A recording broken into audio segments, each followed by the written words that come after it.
parte, la familia de los alcanos, que también se conocen como parafinas. Se conocían como parafinas, que de latín quiere decir básicamente no reactivas o inactivas o inertes. Pero en verdad esa definición no es muy adecuada. Es verdad que vamos a ver que las parafinas son inertes ante los ácidos y las bases, por ejemplo, que son los reactivos clásicos utilizados en las reacciones químicas. Pero también las parafinas son elementos como la gasolina. Y nosotros sabemos que un turril de gasolina con fuego puede explotar. Entonces sabemos que es altamente reactivo dependiendo de las condiciones. Y de hecho,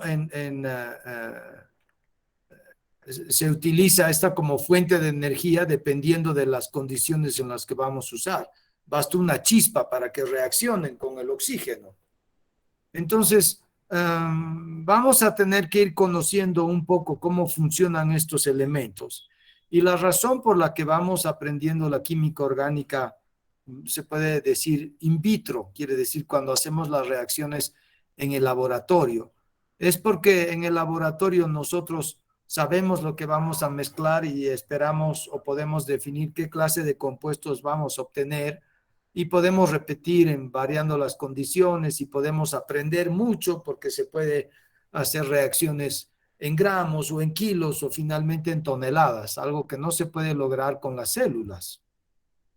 Cuando se trabajan en sistemas de fermentación o con células vivas, se pueden obtener, dependiendo de la clase de moléculas, se logran obtener desde microgramos hasta gramos, digamos, ¿no? Entonces, los sistemas de laboratorio son los que nos van a ir enseñando. Y ese proceso que vamos a ir enseñando o aprendiendo, lo vamos a ir simplificando, como siempre hemos hecho, para poder sacar algunas conclusiones obvias del trabajo que estamos intentando aprender. Entonces, nosotros vamos a aprender cómo sustituir estos alcanos. Los alcanos son compuestos que están formados solamente por carbonos e hidrógenos y que suelen tener la fórmula general CnH2n más 2 en la medida en que estas sean cadenas abiertas. Pero cuando hay anillos, esta fórmula ya no se cumple, ya que hemos visto que los anillos son equivalentes a dobles enlaces y para cerrar un anillo se pierden dos hidrógenos, igual que con un doble enlace. Pero nos vamos a centrar en ver algunas reacciones de cómo sustituir estos alcanos que se supone que son inertes. Por ejemplo, las parafinas o los alcanos se utilizan en la suela de los zapatos y de las botas en las fábricas, porque en verdad, si ustedes van con unos zapatos cualquiera a una fábrica de química donde se está manejando sustancias ácidas o básicas, se pueden disolver sus zapatos. Entonces, las suelas de los zapatos industriales están hechos a base de parafinas o de alcanos, porque son inertes a los ácidos y bases y no va a pasar nada. Entonces, tienen usos justamente por su inactividad, pero también tienen usos justamente porque si cambiamos las condiciones, podemos tener reacciones muy interesantes. Y luego vamos a aprender qué ocurre cuando nosotros logramos sustituir en una cadena alifática, se dice. ¿Qué ocurre en esa cadena cuando sustituimos un hidrógeno por otro grupo? ¿Y qué clase de reacciones vamos a poder hacer? ¿Cómo nos vamos a diversificar? Y vamos a aprender que los alcanos van a poder ser transformados en alquenos, por ejemplo. Y entonces vamos a reconocer la clase de productos que se van a utilizar. Para este equipo o para esta familia de compuestos, vamos a necesitar entender y repasar lo que son los intermediarios de las reacciones que hemos visto en termodinámica. Vamos a utilizar esos datos para entender algunos procesos y vamos a necesitar utilizar los criterios de estereoquímica para que podamos entender mejor. Por eso es que hasta antes de esta clase hemos tomado todo lo que hemos aprendido como un repaso introductorio para que a partir de ahora esto sea un poco más fácil y manejable. Entonces, lo primero que vamos a ver es que los alcanos son capaces de generar lo que se llaman los halogenuros de alquilo. Quiere decir que nosotros vamos a poder reemplazar átomos de hidrógeno por halógenos. Y otra vez necesitamos hacer ese repaso de las especies intermediarias. Nosotros vamos a ver que tenemos tres grandes grupos de reactivos entre los alcanos, teniendo el metano como un único elemento de su grupo, porque no hay más moléculas que el metano que puedan tener un carbono unido a 4 hidrógenos. Entonces, el metano es una molécula especial, es la más difícil de trabajar, porque tiene la mayor energía en kilocalorías por mol para romper los enlaces carbono-hidrógeno. Los enlaces carbono-hidrógeno en el metano valen 104 kilocalorías por mol, mientras que en los demás, en las demás clases de compuestos están por debajo de 100, como vamos a ver. Sin embargo, el metano es bastante utilizado para empezar los estudios con los halógenos, porque nos va a enseñar que en una reacción no solamente depende del sustrato, depende también del reactivo. El metano vamos a ver que se comporta de manera un poco diferente con los distintos halógenos. Una de las simplificaciones que nosotros habíamos hecho para entender los halógenos era que el flúor, el cloro, el bromo y el yodo se comportan de manera semejante o igual y los llamábamos la familia de los halógenos. ¿Qué quiere decir eso? Que el flúor le falta un electrón para formar su octeto y llenar el segundo nivel, y que algo parecido ocurría con el cloro en el tercer nivel y con el bromo en el cuarto nivel. Pero vamos a ver que esa simplificación que hemos hecho no siempre genera los mismos resultados. Y vamos a ver también, como ya hemos visto a la hora de hacer los reactivos, la reactividad química, hemos visto que nosotros vamos a hacer estas reacciones por vía de radicales libres. ¿Por qué de radicales libres? Porque sabemos que todos los enlaces carbono-carbono y carbono-hidrógeno son enlaces covalentes no polares y que van a ser susceptibles o más fácil de generar homólisis. Y en este caso se va a trabajar con vía homolítica. Por eso se dice que esta es una sustitución radicalaria o una sustitución vía radicales libres. Y vamos a dar algunos detalles y vamos a aprender algunas consecuencias y vamos a sacar algunas reglas genéricas o generales que no siempre van a ser las más siempre aplicables tal cual como hemos visto hasta ahora. Tenemos que sacar alguna clase de conclusión de lo que vamos a ir viendo. Hemos visto que los grupos metil en una sustancia orgánica van a ser capaces de generar radicales libres primarios. ¿Por qué? Porque tienen dos hidrógenos. Ya hemos visto esto cuando se separe el carbono del hidrógeno en un metil, queda el carbono radical libre y pierde un hidrógeno. Y esto se ve como conclusión que durante una reacción con un halógeno, en este caso tenemos aquí el ejemplo con el cloro, lo que vamos a formar es el halogenuro de alquilo primario. Por ejemplo, el cloroetano. Obviamente el otro cloro se ha ido con el hidrógeno para dar ácido clorhídrico, pero ahora nos tenemos que empezar a centrar en lo que nos interesa aprender. Es qué clase de halogenuro de alquilo hemos generado. Cuando nosotros hagamos esta misma reacción con el metano, es decir, que tratemos el metano con el cloro, vamos a poder obtener el clorometano. Es un compuesto que se utiliza mucho en pinturas y es un solvente orgánico. Bastante contaminante, de hecho, todos los compuestos halogenados suelen ser bastante contaminantes del medio ambiente. Entonces, igual aquí sabemos que la reacción, aquí tenemos dos cloros, un cloro se viene al metano y el otro cloro se ha ido como ácido clorhídrico. Otra vez nos centramos en lo que nos interesa, el clorometano o el cloroetano, en el caso de hacer reaccionar un grupo metil. También hemos visto que hay compuestos orgánicos que solo están formados por carbonos e hidrógenos que pueden tener grupos CH2 y que cuando estos grupos CH2 reaccionen vía radicales libres, quiere decir que pierdan un hidrógeno, van a generar un carbono de radical libre secundario.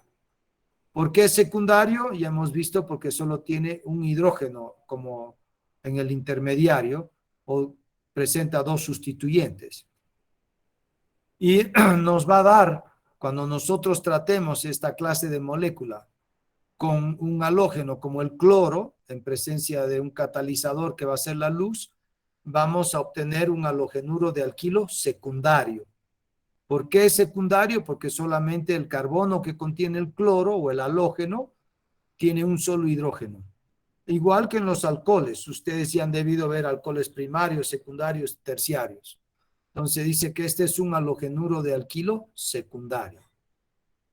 Y hay una tercera clase de carbonos con hidrógenos, que es un carbono que tiene un solo hidrógeno, que cuando pierda el hidrógeno va a generar un radical libre terciario, que ya hemos visto, los radicales libres terciarios son más estables que los secundarios o se forman primero, necesitan menos energía para su formación y los secundarios son más reactivos que los primarios. Entonces, en esta clase de reacciones con alcanos terciarios, podemos obtener halogenuros de alquilo terciarios. Nosotros ya sabemos que si tuviéramos una molécula que pueda tener grupos metil, grupos etil y grupos, un CH3, un CH2 o un CH, el primero en reaccionar va a ser el CH. Y vamos a tener primero halogenuros de alquilo terciarios en primera instancia. ¿Por qué? Porque el intermediario se forma con menores energías. Entonces la energía de activación es menor. Los secundarios van a estar en segundo nivel, ya que la energía de activación de estos compuestos es un poco mayor que el terciario. Y por último van a estar los primarios. Entonces, si en una molécula van a haber carbonos que formen radicales libres primarios, secundarios o terciarios, son los terciarios los que van a predominar. Por eso es que decimos aquí que los carbonos que tienen hidrógenos son los que van a reaccionar. A los carbonos que no tienen hidrógenos no van a poder reaccionar en este sistema, porque aquí lo que estamos haciendo es cambiar un hidrógeno por un halógeno. No podemos cambiar carbonos por halógenos, se cambian los hidrógenos. Eso por la afinidad que tienen los halógenos por los hidrógenos, ya que primero se va a formar el ácido clorhídrico pertinente antes de que se forme el halogenuro de alquilo, como vamos a ver. Entonces, dentro de esas clases tenemos los grupos metileno, ¿no? Y metino. El etil, metil y metileno, ¿no? Metil, perdón.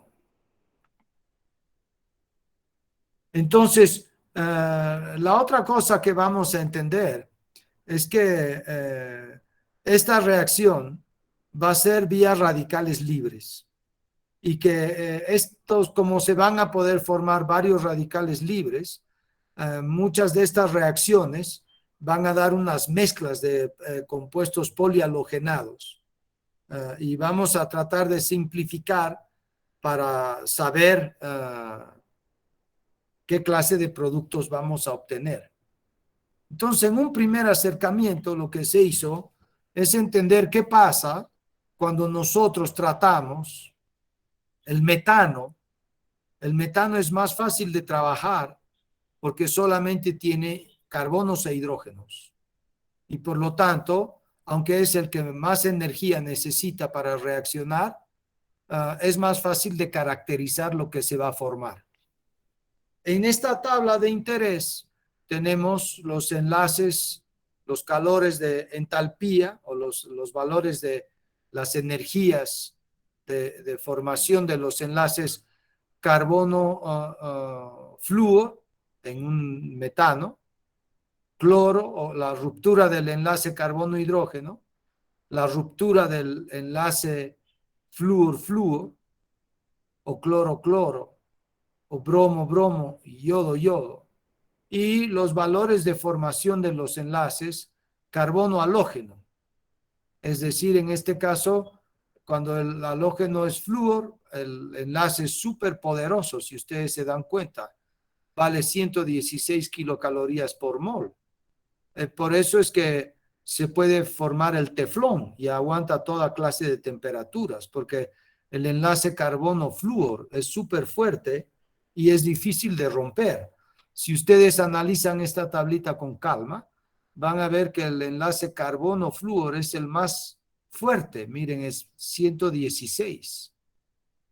Mientras que el enlace carbono-cloro es apenas 81. Y el enlace carbono-bromo es 68. Y el enlace carbono-yodo es apenas 51. Entonces, pese a que nosotros hemos dicho que los halógenos se comportan de manera semejante, no es igual. No es lo mismo unir a un flúor a un carbono que unir un yodo a un carbono. Una vez que unimos un flúor a un carbono, es muy difícil de separarlo. Pero cuando ponemos un yodo en un carbono, es mucho más fácil de sacar el yodo que el flúor por las energías que se ven aquí. Al mismo tiempo, podemos ver que la formación del correspondiente ácido también es muy diferente en cuanto a las energías, ya que como estos van a ser los productos de formación, vamos a tener una gran cantidad de valor en los enlaces de los productos formados y eso va a hacer que ciertas reacciones sean altamente exotérmicas. En otras palabras, cuando nosotros hacemos reaccionar el metano con el flúor y utilizamos luz como fuente de energía o como catalizador, lo que esperamos obtener es el fluorometano y la formación de ácido fluorhídrico. Estos son los productos esperados de esta reacción. Y si ustedes se fijan, en la teoría, como hemos visto durante la parte de termodinámica, en la reactividad química, vamos a ver que se rompe el enlace más débil. Siempre es el primero que se va a romper porque es el que menos energía de activación requiere. Y se va a formar primero el enlace más grande, el más energético. ¿Por qué? Porque la formación de este producto asegura que el delta de H sea negativo.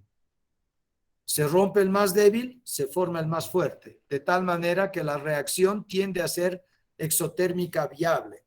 Porque si rompemos el más difícil de romper y formamos el más débil, la reacción va a ser endotérmica no viable, como criterio.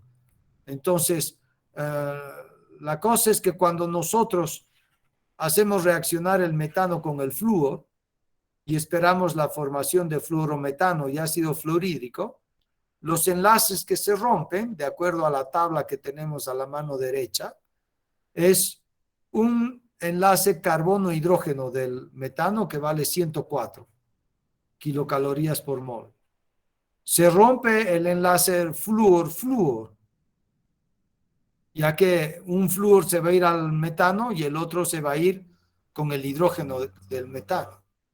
Y esta energía de disociación del enlace flúor-flúor vale, aquí es 37 kilocalorías por mol.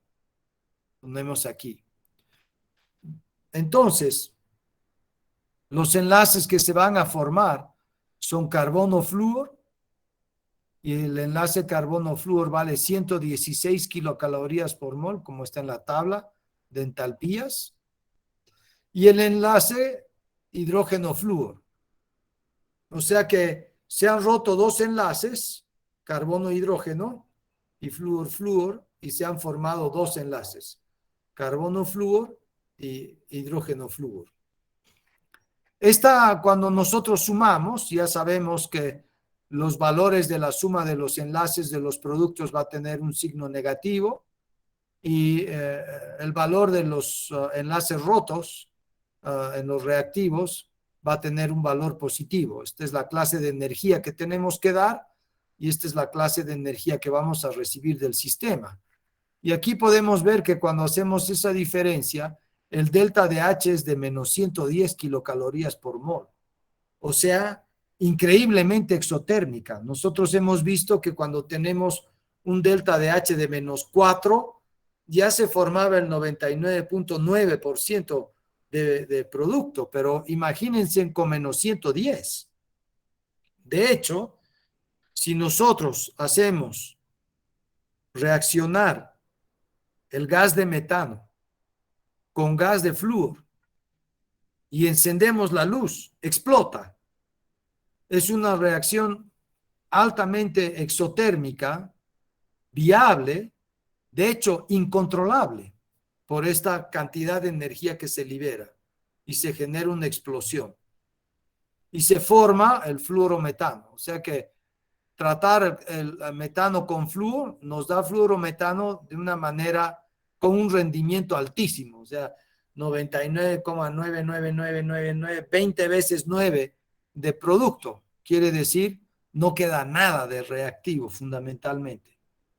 Se entiende esto ahora, ¿verdad? Porque ya sabemos que esto menos 10 kilocalorías por mol es una energía enorme. Ahora, cuando tomamos el metano y lo hacemos reaccionar con cloro, la diferencia de la ruptura del enlace cloro-cloro está en la tablita aquí, es 58 kilocalorías por mol. Fíjense que el flúor, aunque tienen que entenderse aquí que estos enlaces de los halógenos, y hemos dicho que son enlaces covalentes no polares, porque en cada extremo del enlace está un halógeno que tiene la misma fuerza. Pero ese covalente no polar se rompe de manera muy diferente. Miren que el flúor es el más chiquito, y si lo obviamos un momento y analizamos esta tabla, el cloro es más grande que el bromo, el bromo es más grande que el cloro, y el yodo es más grande que el bromo.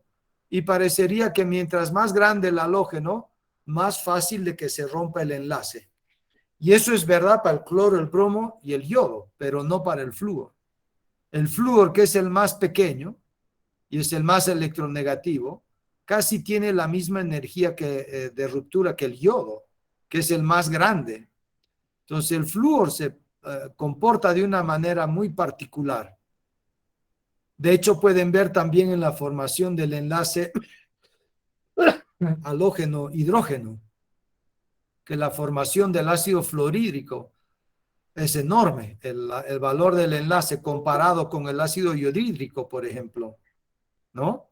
Por eso es que si leen en el libro de Wade, van a ver que el ácido iodídrico es mucho más ácido que el ácido fluorhídrico.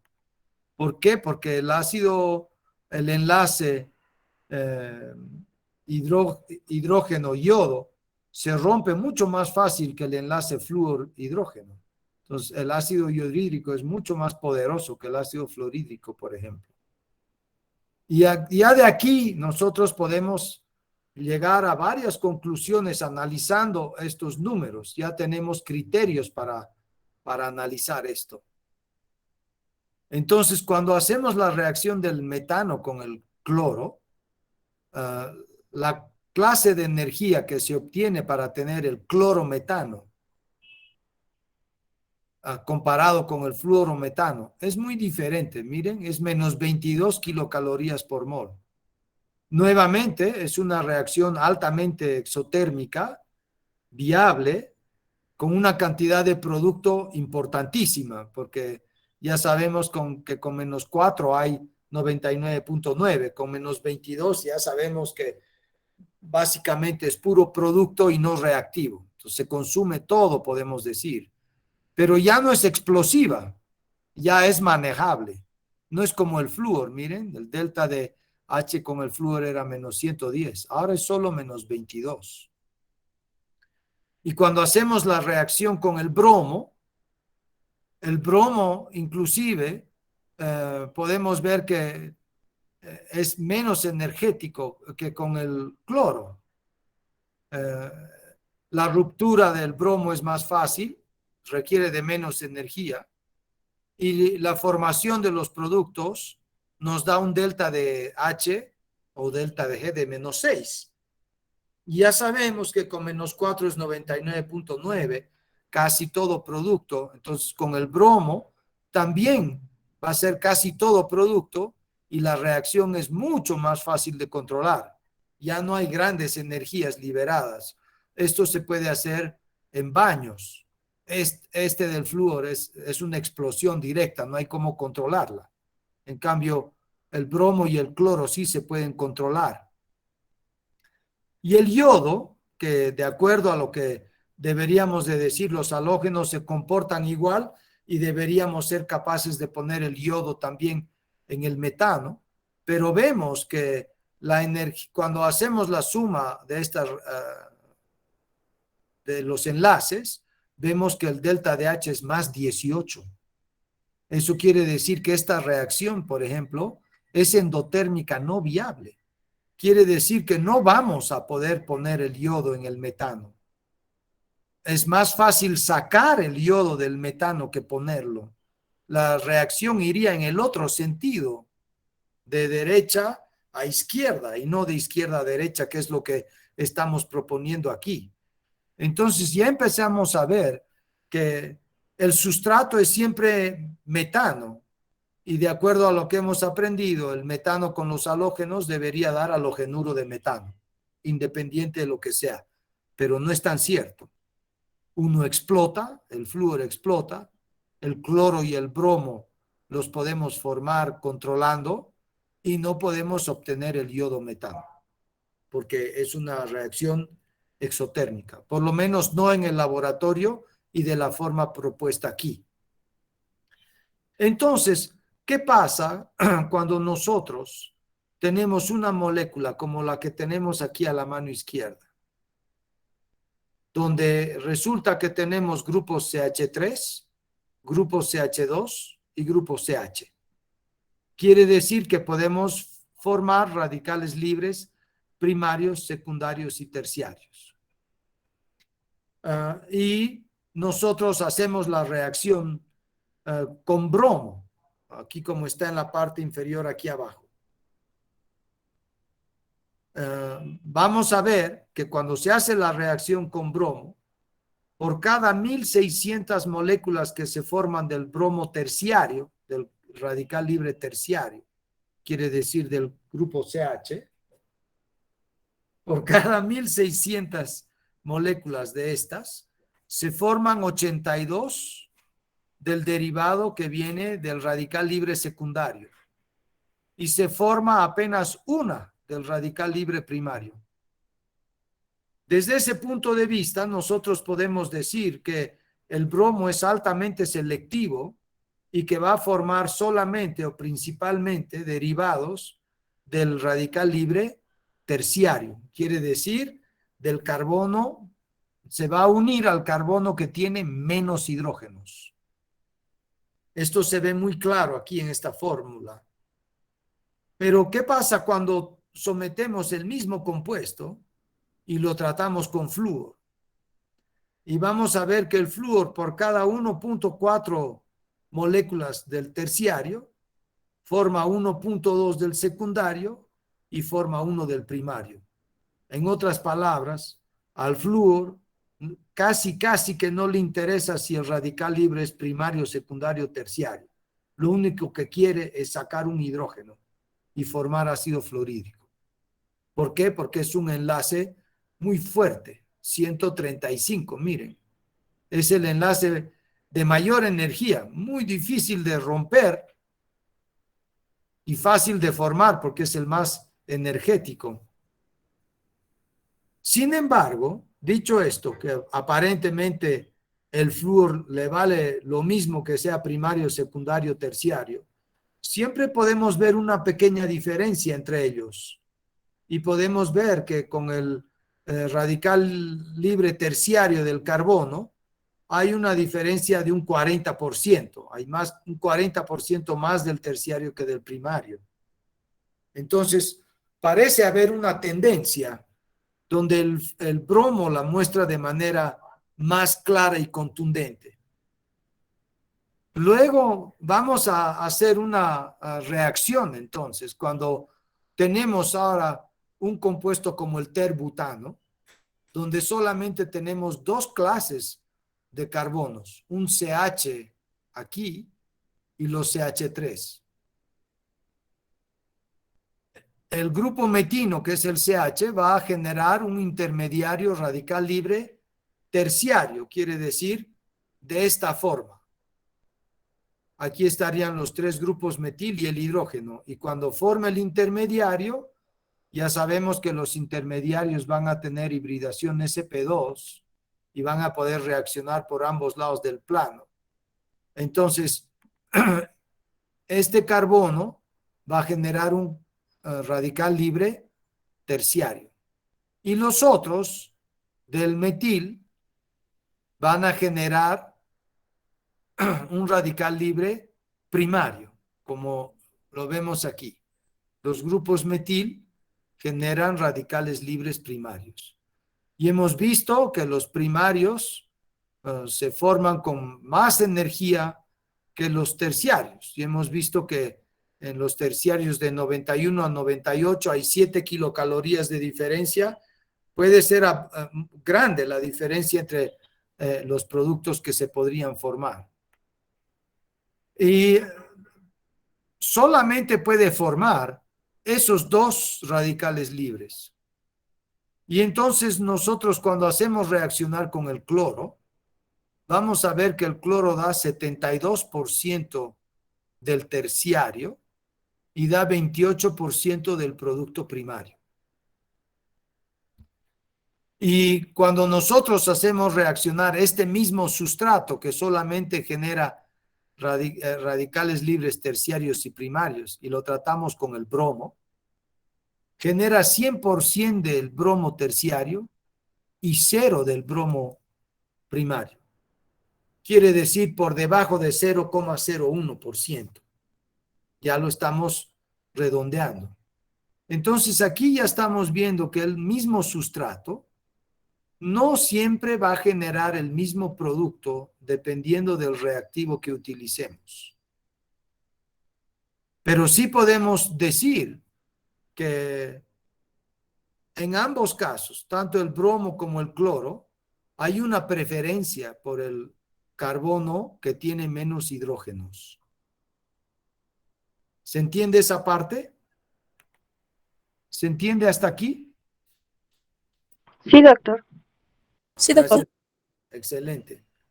Entonces, eso vamos a ver que el yodo es todavía más selectivo que el bromo. El yodo va a entrar mucho mejor en los terciarios que el bromo, pero es más difícil de introducirlo al carbono porque tiende a generar reacciones endotérmicas no viables. ¿De acuerdo? Es difícil que genere reacciones exotérmicas. Y el flúor, más bien, no es selectivo, va a reaccionar por todo lado. Vamos a tener flúor, casi la misma proporción del flúor en el terciario que en el primario. Pero entonces, parece haber una tendencia general, aunque no muy marcada en todos los halógenos, y nuestra simplificación va a ser que todo alcano que reaccione con un halógeno va a dar preferentemente como compuesto principal el derivado del halogenuro de alquilo terciario. Entonces, primero se van a formar los terciarios, como en el caso del bromo y el cloro. Segundo, si es que hay, se van a formar los secundarios, como en el caso del cloro, pero ya no en el bromo, pero sí con el flúor, va a haber. Inclusive con el flúor vamos a tener halogenuros de alquilo primario en una menor concentración, pero van a haber. Entonces nuestra regla va a ser que toda molécula que reaccione con un alqueno nos va a dar fundamentalmente los halogenuros de alquilo terciarios, ¿de acuerdo? ¿Estamos hasta ahí? Eso va a ser nuestra regla. Todo alcano que reaccione con un halógeno va a reaccionar fundamentalmente con el carbono que tiene menos hidrógenos. Fíjense que matemáticamente hablando, en esta molécula hay 9 hidrógenos de los CH3. 9 hidrógenos. Y hay un solo hidrógeno del CH. Y sin embargo, el bromo prefiere reaccionar con el hidrógeno, con el único hidrógeno del CH, en vez de reaccionar con los 9 hidrógenos de los CH3. Y el cloro hace algo parecido. El cloro prefiere irse al CH en un 72% que reaccionar con los carbonos que tienen más hidrógenos. Por eso la regla va a ser que los halogenuros de alquilo que se forman van a ser preferentemente los terciarios. ¿Se entiende esta parte? Sí, doctor. Gracias, Alejandro. Ok, gracias. Para terminar, porque estas reacciones de los radicales libres no se van a hacer en el laboratorio, son difíciles de controlar, generan muchos productos, pero tienen utilidades en algunas industrias. Y nosotros simplemente vamos a aprender el mecanismo, ya que nosotros queremos entender por qué o cómo funcionan estas reacciones. Entonces, en estas reacciones, lo primero que se va a romper es el enlace más débil. El cloro-cloro que tenemos aquí vale 58 kilocalorías por mol. Entonces, cuando veamos la reacción, lo primero que se va a romper es el enlace cloro-cloro en una ruptura homolítica, porque solo vale 58 kilocalorías por mol. Romper el enlace carbono-hidrógeno en las distintas formas sería o 91 kilocalorías o 95 o 98 kilocalorías. Pero el cloro es apenas 58. Entonces, primero se rompe el cloro, ¿de acuerdo? Y se generan radicales libres. Esto lo hace la luz. Por eso decíamos que la luz es energía y la luz es uno de los componentes de envejecimiento de la piel. La piel está expuesta directamente a la radiación solar y cuando tenemos días despejados, sobre todo en La Paz o en el altiplano que estamos altos, hay mucha radiación UV y genera la formación de radicales libres en la piel. Por eso se tiene que usar protector solar para evitar estas rupturas o utilizar los antioxidantes, ya que esta reacción se considera como el inicio de una reacción de oxidación, ya que porque estos van a ir a reemplazar hidrógenos y cualquier reemplazo del hidrógeno por otro átomo químicamente es considerado como una oxidación. Y luego entonces una vez que se forma los radicales libres porque se ha roto el enlace más débil, lo que ocurre, hemos dicho, es que se va a formar el enlace más fuerte.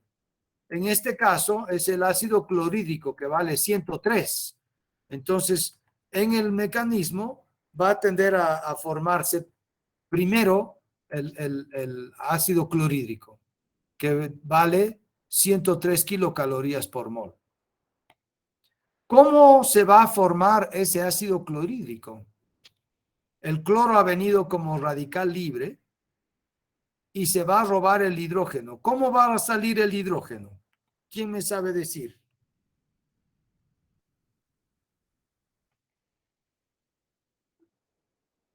¿En qué forma sale el hidrógeno? En forma de radical. Correcto, Alejandra, gracias. ¿Y por qué? ¿Sabes explicar por qué, Alejandra? Sí, porque como em, es una ruptura homolítica, porque casi tienen la misma electronegatividad, el carbono y el hidrógeno. Correcto. Y por otra razón más. Eso es porque tienen la misma, es un covalente, un enlace covalente no polar y va a tender a hacer homólisis. Pero ¿con quién formaban enlaces los radicales libres? Con otros radicales libres. Eso es.